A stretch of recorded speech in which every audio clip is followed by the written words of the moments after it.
Kali ini kita bakal bahas sesuatu yang lagi heboh banget, yaitu fenomena cuaca ekstrim yang lagi membekukan Eropa. Kita akan mulai dari satu pemandangan yang paling dramatis, yaitu di Polandia, di mana lautan ikut membeku. Oke, kita mulai dari gambar yang paling bikin melongo dari gelombang dingin kali ini. Lautan yang berubah jadi es. Coba deh kalian bayangin, ini pemandangan di Teluk Gdansk. Laut Baltik yang biasanya bergelombang, sekarang jadi hamparan es padat. Ini fenomena yang super langka loh, sampai-sampai orang-orang bisa jalan kaki dan bahkan main seluncur es di atasnya.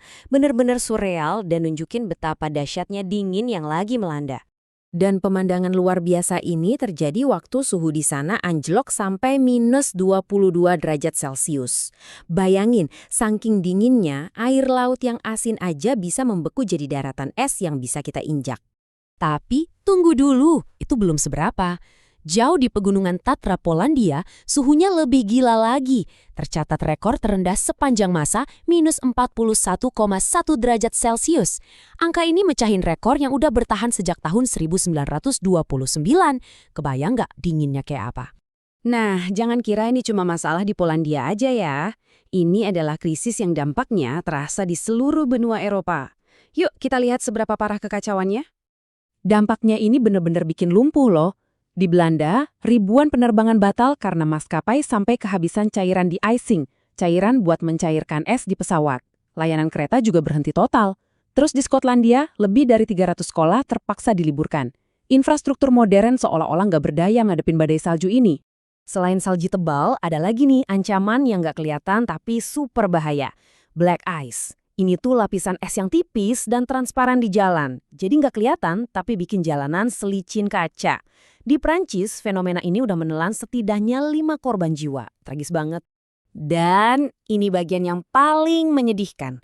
Di Polandia sendiri, sejak awal musim dingin, sedikitnya 54 orang meninggal dunia karena hipotermia.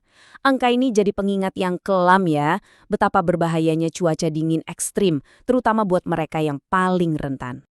Jadi, pertanyaannya sekarang, apa sih sebenarnya biang keladi di balik semua ini? Siapa atau apa dalang di balik badai es yang mengerikan ini? Oke, mari kita bedah bareng-bareng penjelasan ilmiahnya. Jawabannya ada di fenomena yang namanya polar vortex atau pusaran kutub.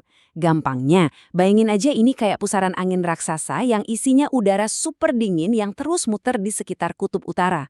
Nah, normalnya pusaran ini ngejaga udara beku itu biar tetap terkurung di wilayah Arktik.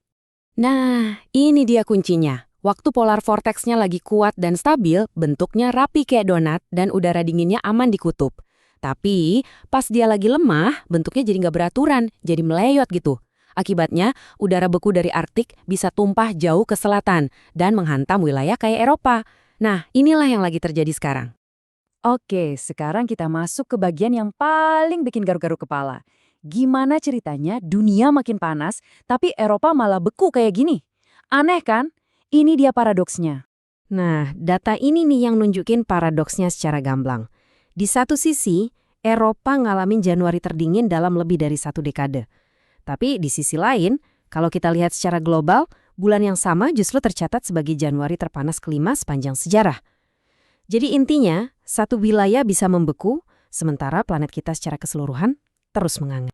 Dan grafik ini ngejelasin semuanya dengan sempurna. Ini adalah data suhu di Polandia dari tahun 1951 sampai sekarang.